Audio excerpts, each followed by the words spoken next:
Milo lived in a neat little house on the neat little street.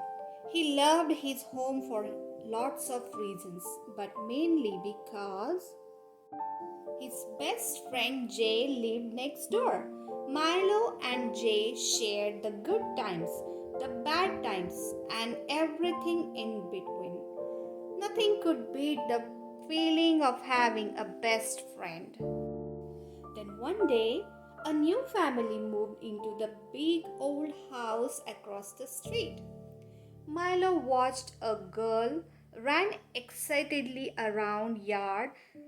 She smiled and waved, and Milo waved back. Later that afternoon, Milo went to visit Jay, but he wasn't in.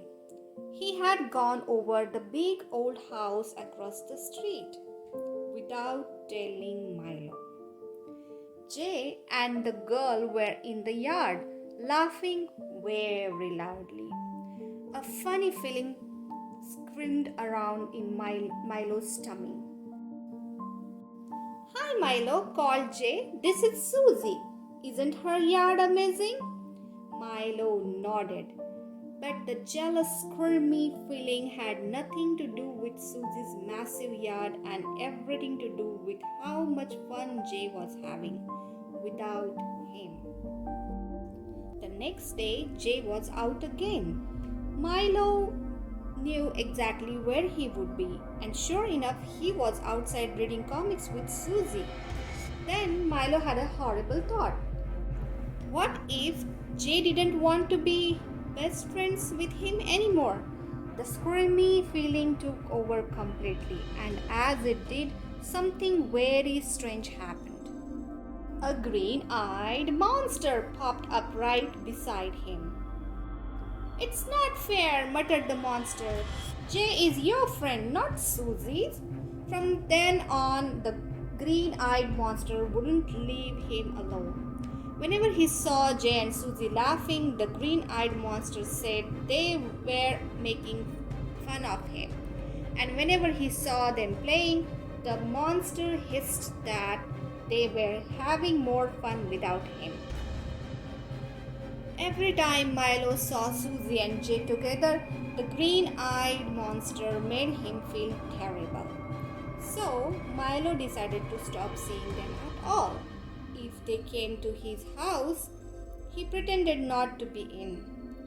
If he saw them at the park, he would hide. And if either of them asked what was wrong, he just said nothing and turned away. Day after day, he walked around with only the miserable muttering of the green-eyed monster for company. Until one day, Suzi tapped him on the shoulder. "Why aren't you and Jay friends anymore?" she asked. "He really misses you." She looked very upset. The monster said it was a trick. Suzi was lying, but Milo shook his head. It was time to get rid of that pesky monster once and for all. Milo shut his eyes tight. He took a deep breath and tried to force the bad feeling away. The green-eyed monster protested and muttered mean words, but its voice became quieter and quieter and quieter until at least it was completely gone. Finally, Milo could see the truth.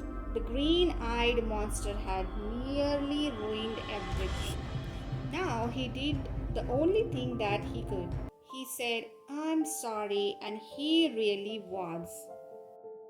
Soon they were all friends again, laughing and playing in Suzi's yard together. Milo smiled. Nothing could beat the feeling of having a best friend, except having two of them. Here our story ends. Thank you for joining. Please like, share and subscribe to Reading Kitty.